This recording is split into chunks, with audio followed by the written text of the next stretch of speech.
Olá pessoal, tudo bem?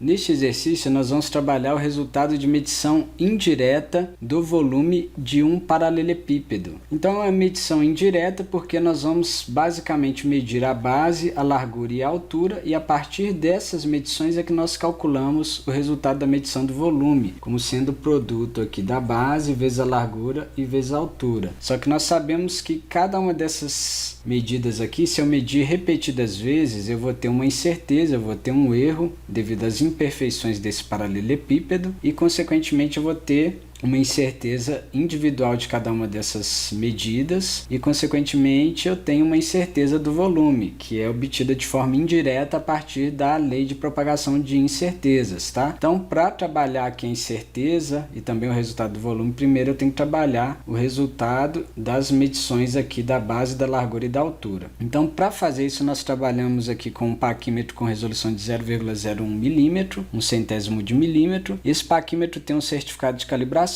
com correção nula e incerteza expandida, obtida lá na calibração de 0,02 milímetros. Lembrando que lá no certificado de calibração, essa correção e essa incerteza foram exatamente iguais para todos os valores que foram calibrados lá de 0 até 50 milímetros, tá? Que foram considerados na calibração. Então, por isso que eu coloquei só um, mas em outros casos isso pode variar, mas para o meu paquímetro isso aqui está constante, então por isso que eu coloquei assim. Se fosse diferente, eu teria que colocar a tabela inteira, né, lá do certificado, e aí eu usaria a correção e a incerteza mais próximas ali do resultado que eu estou trabalhando, entendeu? Igual a base aqui, os resultados ficaram próximos de 40, então eu deveria considerar a correção e a incerteza para um padrão de 40 milímetros, ou se não tiver medido um padrão nesse valor, um padrão de 50 milímetros, por exemplo. Foram feitas 4 medições de cada uma dessas medidas aqui do paralelepípedo, tá certo? E a gente vê que tem uma variabilidade aqui, então nós estamos considerando aqui, como essa variabilidade aqui é maior que a resolução do instrumento, bem maior, né? Então a gente pode considerar todos os mensurandos variáveis, tá? Então, na hora de calcular a incerteza da repetitividade, eu não considero o teorema central do limite, eu não divido a incerteza por raiz de n, tá? Eu já deixei os cálculos dos resultados das medições da base, da largura e da altura prontos. Eu só vou dar uma revisada com vocês, porque a gente já aprendeu isso, e depois nós vamos partir para o resultado da medição do volume, considerando a lei de propagação de incertezas, tá? E utilizando desses resultados que eu vou apresentar agora para vocês.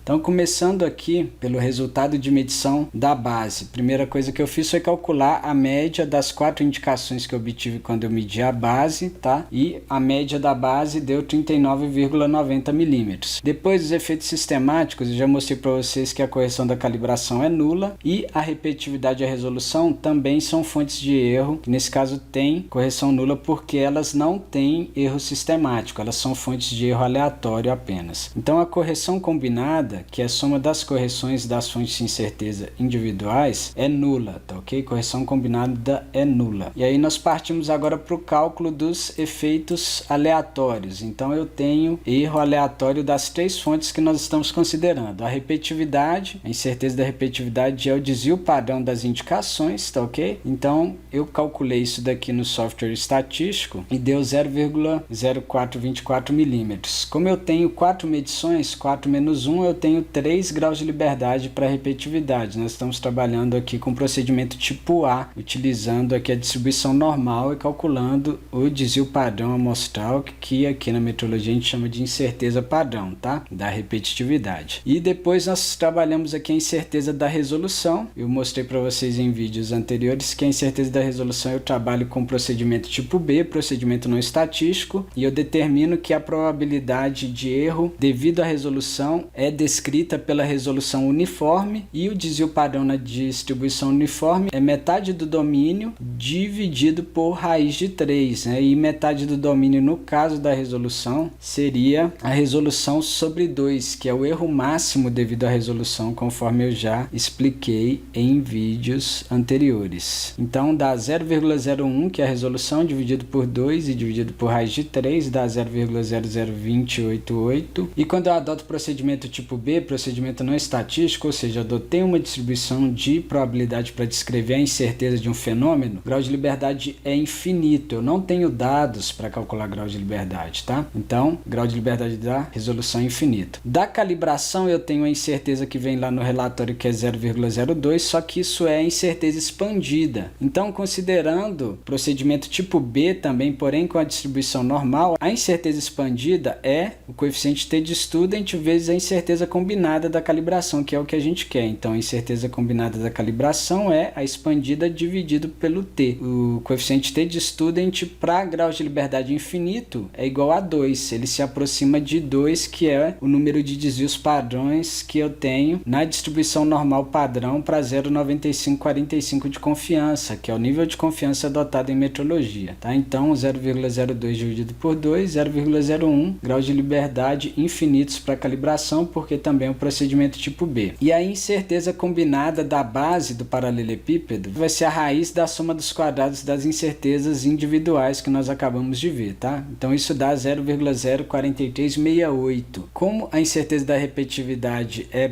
a maior aqui das três, é a predominante, né? A incerteza combinada da base fica bem próxima dela, fica um pouco maior aí, tá? Grau de liberdade efetivo da base. Como eu tenho grau de liberdade da resolução e da calibração tendendo a infinito, essas duas partes aqui se anulam e a partir disso daqui eu isolo o grau de liberdade efetivo como sendo a incerteza combinada da base elevada à quarta vezes o grau de liberdade da repetitividade sobre a incerteza da repetitividade elevada à quarta. Nós fazemos essa continha considerando os resultados que eu já expus aqui, tá? Isso deu 3, alguma coisa e eu trunco esse valor, eu arredondo para baixo. Então 3 graus de liberdade é o que a gente tem. E aí a partir disso nós podemos aqui obter o coeficiente t de student com software estatístico para 0,9545 de confiança e 3 graus de liberdade efetivo, que dá 3,30683. E aí nós calculamos a incerteza expandida para a base, que é o produto do coeficiente t de student vezes a incerteza combinada da base, que dá 0,14446. E, portanto, o resultado de medição da base dá 39,90 mais ou menos 0,14, colocando aqui com 2 algarismos significativos e o resultado base com o mesmo número de casas decimais, que é incerteza, tá? E aí eu fiz o mesmo procedimento para largura, tá? Se vocês quiserem pausar o vídeo para ver, mas aqui está o resultado base, né, que é a média da largura. Efeitos sistemáticos ali não tem correção lá do relatório de calibração é nula e das outras fontes também é nula. Aí depois os efeitos aleatórios, né? O que vai mudar aqui é a incerteza da repetitividade, porque são dados diferentes, né? Eu considero o desvio padrão ali, a incerteza padrão das medições de largura, mas a incerteza da resolução e da calibração não mudam, porque o instrumento é o mesmo, tá? E depois eu calculo a incerteza combinada da largura como sendo a raiz da soma dos quadrados dessas três incertezas, beleza? Depois eu calculo graus de liberdade efetivos, que deu igual ali o da base, o coeficiente t de student, portanto, é igual, e depois nós calculamos a incerteza, que nesse caso deu 0,2447 quase, e o resultado da medição da largura dá 29,94 mais ou menos 0,24 milímetros, beleza? Agora o resultado da medição da altura do paralelepípedo. Então trabalhei aqui a altura média, que é a média das 4 medições de altura. Efeitos sistemáticos não tem, como nós já vimos aí para as outras medidas. Efeitos aleatórios eu tenho, tá? O que mudou aqui também é só a repetitividade, que eu considero que as medições da altura.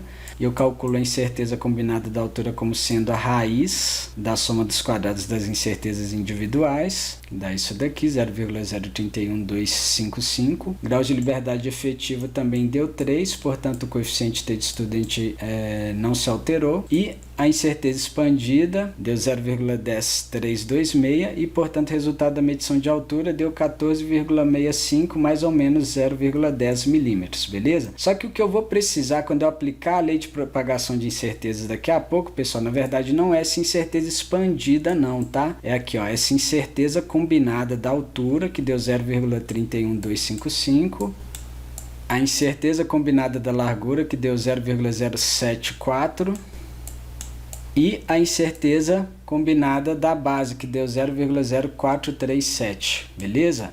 Então essas três que nós vamos utilizar, por isso que eu destaquei elas mais aqui com 2 retângulos. Agora nós vamos passar então aqui para a parte aqui de cálculo do resultado da medição indireta do volume. Olha só, o volume vai ser o volume médio, tá? Que é o produto da média da medição, das medições da base, vezes a média das medições da altura, vezes a média das medições da largura, mais ou menos a incerteza do volume. Então a incerteza do volume é que vai dar um pouco mais de trabalho. O resultado base, que é o volume médio, a gente já pode adiantar aqui, ó. O volume médio vai ser a média da base vezes a média da largura vezes a média da altura, tá? Que dá 39,90 vezes 29,945 vezes 14,65, beleza? Então o volume médio dá 17.503,9 milímetros cúbicos, tá? Ou se você quiser, pode colocar também como sendo 17,503,9 centímetros cúbicos, tá? Fica a seu critério aí. Porque como deu um pouquinho alto aqui em milímetros, talvez valha a pena passar para centímetro. Mas eu vou deixar das duas formas e no final eu faço a mesma coisa com a incerteza, né? Porque é importante a gente colocar na unidade que nós consideramos as medições diretas lá. Tá? Agora vamos partir aqui para a incerteza. Então a incerteza do volume nós vamos calcular utilizando a lei de propagação de incertezas. Então tá aqui a lei que eu apresentei para vocês aí no último vídeo sobre resultados de medição indireta, tá? E ela é basicamente o seguinte: a incerteza da medição indireta da variável y em função de várias variáveis de entrada, de x1 até xn, vai ser o somatório para i igual a 1 até a enésima grandeza de entrada das derivadas parciais de y da medição indireta em relação às grandezas de entrada elevada ao quadrado, vezes as incertezas individuais elevadas ao quadrado, mais duas vezes o somatório para i igual a 1 a n-1, somatório para j igual a i mais 1 até n, do produto das derivadas de y em relação a xi e xj vezes a covariância entre i e j, entre a grandeza xi e xj, beleza? Isso para o volume, como que vai ficar? Vamos recordar aqui, ó, que o volume é a base vezes a largura vezes a altura. Então, a incerteza do volume elevado ao quadrado vai ser o seguinte, ó, o somatório das derivadas parciais ao quadrado vezes as incertezas individuais ao quadrado. Então, como que vai ficar essa soma? Eu vou pegar o volume e derivar em relação à base, beleza? Eleva ao quadrado, multiplico pela incerteza da base elevada ao quadrado, e como é um somatório, aí eu vou somar aqui, ó, para i igual a 2 agora, 1 seria para B, 2 seria para L e 3 seria para H. Então eu tenho N igual a 3 nesse caso, 3 grandezas de entrada. Então aqui eu vou somar a derivada do volume em relação à largura, eleva ao quadrado e multiplico pela incerteza da largura, beleza? E aí vou somar aqui também com a derivada do volume em relação à altura, eleva ao quadrado, multiplico pela incerteza da altura, eu esqueci aqui de elevar ao quadrado e aqui também, e basicamente esse somatório aqui, ó, é essa soma que eu acabei de colocar. E agora a segunda parte, duas vezes, aí eu vou ter esses somatórios duplos para todas as combinações 2 a 2 aqui das três grandezas de entrada nesse caso. Então vai ficar assim, ó, mais, já coloquei o mais ali, né? Duas vezes a derivada do volume em relação à base vezes a derivada do volume em relação à largura, tá? Vezes a covariância entre a base e a largura mais a derivada do volume em relação à base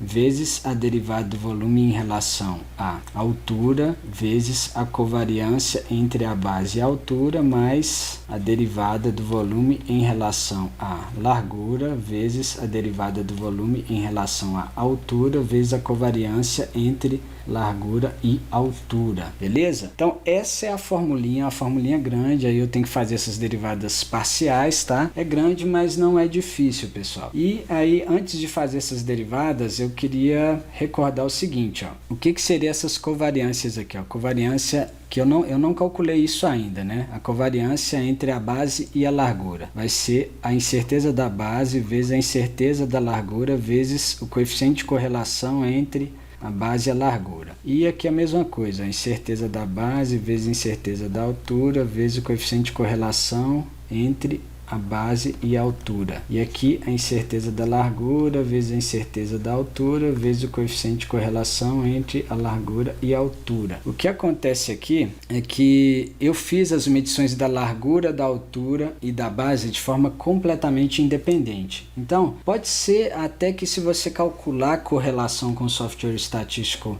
dessas 3 medidas, você vai ter uma correlação moderada ali, mas é porque você tem um tamanho amostral muito baixo. Mas o que eu vou considerar aqui é o seguinte, é que eu fiz as medições de forma independente. Correlação é uma medida de dependência linear. Se eu considero que as variáveis que eu medi são independentes, que eu medi, tudo bem que eu medi com o mesmo instrumento, mas eu medi de forma aleatória, em posições aleatórias ali, em ordem aleatória e tal. Então eu posso considerar essas correlações aqui nulas, tá? Que as variáveis foram medidas de forma independente e, consequentemente, isso e isso vai se anular e toda essa parte aqui, ó, vai tender a zero, beleza? Então eu só fico com essa parte aqui, facilita muito o nosso trabalho, beleza?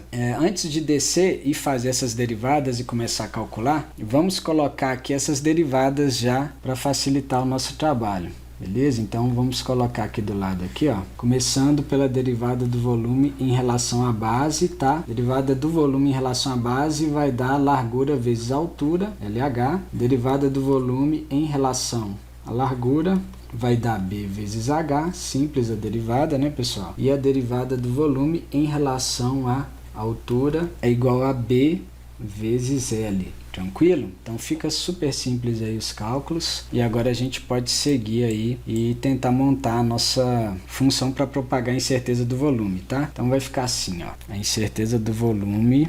Depois eu vou tirar o quadrado já passando para lá colocando a raiz, mas primeiro vamos colocar aqui, ó, já as derivadas. Derivada do volume em relação à base, que eu mostrei para vocês ali agora, que dá L vezes H, tá? Eu elevo isso ao quadrado e multiplico pela incerteza da base, mais a derivada do volume em relação à largura, que dá B vezes H, elevo isso ao quadrado e multiplico pela incerteza da largura ao quadrado, mais a derivada do volume em relação à altura, que dá B vezes L, elevo ao quadrado e multiplico pela incerteza da altura ao quadrado, beleza? Só que o problema é o seguinte, eu fiz 4 medições da largura, 4 da altura, 4 da base, então o que eu vou colocar aqui, né? Aqui eu quero resultados numéricos. Eu vou colocar, logicamente, a média, ó. Então posso colocar aqui um barra já para entender que eu vou colocar aqui as médias, beleza? Então não fica difícil de fazer essa conta não. Agora eu vou subir aqui, a gente tem mais espaço. Eu só esqueci de colocar aqui a raiz, deixa eu...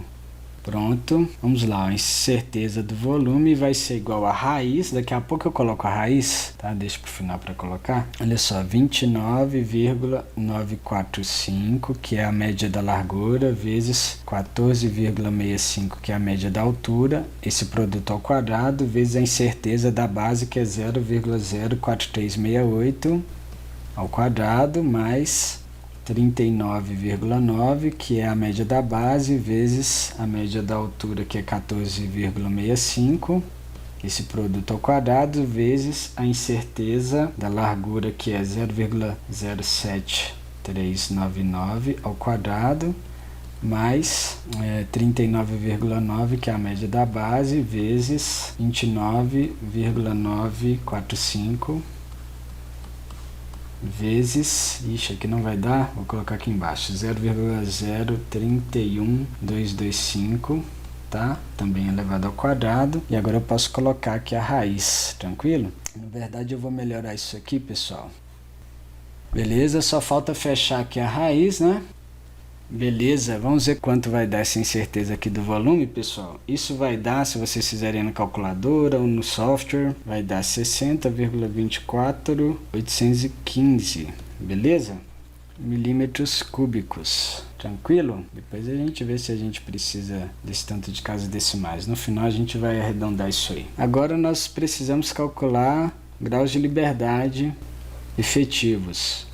Porque aqui, ó, é a incerteza, como se fosse a incerteza combinada. É o que eu obtenho aqui com a lei de propagação de incertezas. Mas eu tenho que continuar o procedimento para obter a incerteza expandida do volume, tá? Então, para isso eu preciso de calcular grau de liberdade de efetivos, achar o coeficiente T de estudante associado, e aí depois a gente apresenta o resultado da medição. Então, aqui tem um probleminha que é o seguinte, ó, vou começar aqui, ó, fazendo da forma que a gente aprendeu, considerando a fórmula de Welch-Satterwright. Grau de liberdade efetiva vai ser incerteza do volume elevado à quarta sobre grau de liberdade efetivo do volume, que é o que eu quero, tá?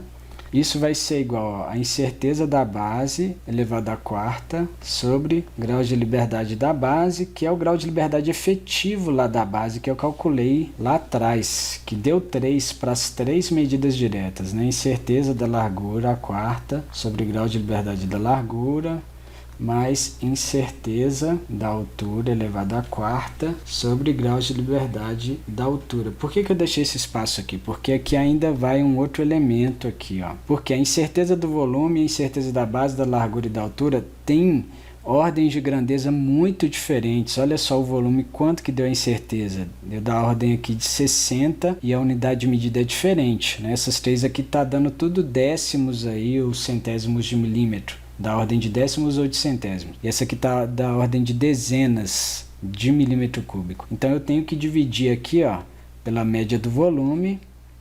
Aqui eu vou dividir pela média da base, tá? Antes de levar a quarta.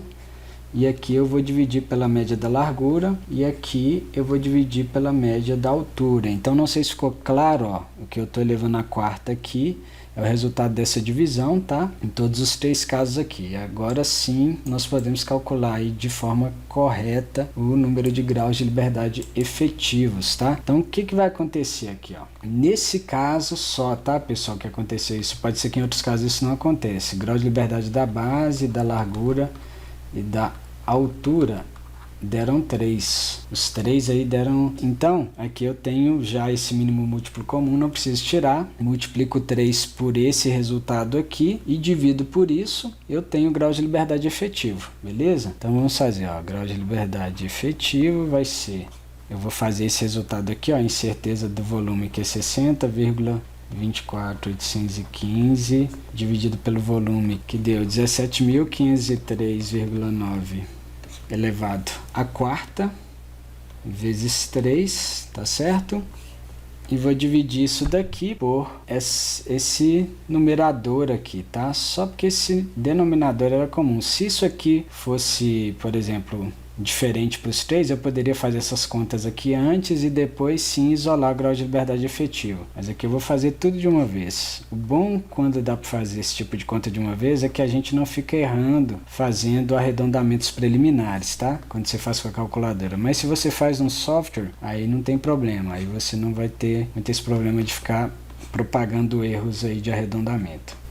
Então tá aqui a incerteza da largura dividido pela largura média, tá? Isso aqui elevado à quarta. E agora a incerteza da altura, 0,031225 sobre a altura média, 14,65, isso aqui também elevado à quarta, beleza? Então eu fiz essa conta e eu achei 7, alguma coisa, então eu vou truncar e dar 7 graus de liberdade aí, beleza? A partir desse grau de liberdade, eu consigo obter o coeficiente T de estudante para 0,9545 de confiança e 7 graus de liberdade, que dá 2,4288. Beleza? E nesse sentido, nós conseguimos calcular a incerteza expandida do volume, que vai ser o coeficiente T de student vezes a incerteza combinada do volume, né?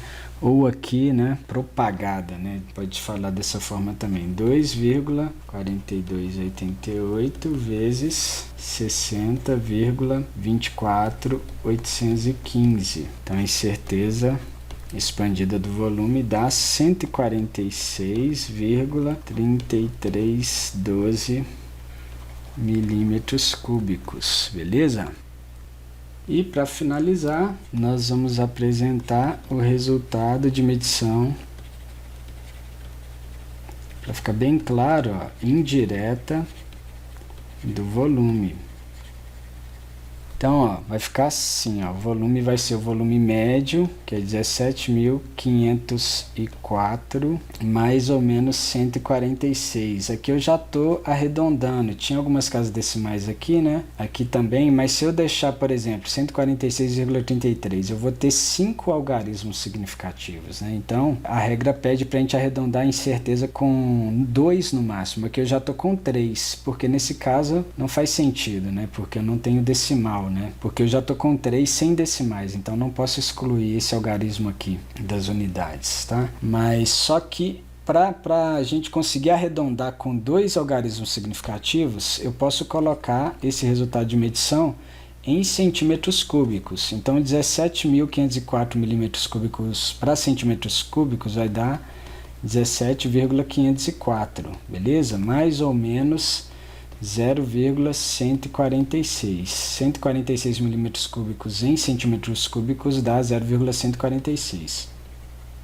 Só que aqui ainda está com 3, né? Então, para eu arredondar e ficar com 2, 0,146 vai ficar 0,15. E aqui 17,504 eu arredondo com o mesmo número de casas decimais que a incerteza. Então, fica 17,50. Então fica dessa forma aí se você colocar em centímetros cúbicos. Qualquer uma das duas formas está correta. O legal de fazer essa mudança na unidade é que você consegue arredondar com 2 algarismos significativos, mas talvez seja interessante deixar aqui nas unidades originais também, porque você mediu as medições lá da base da altura e da largura em milímetro. Então pessoal, é isso, por hoje é só.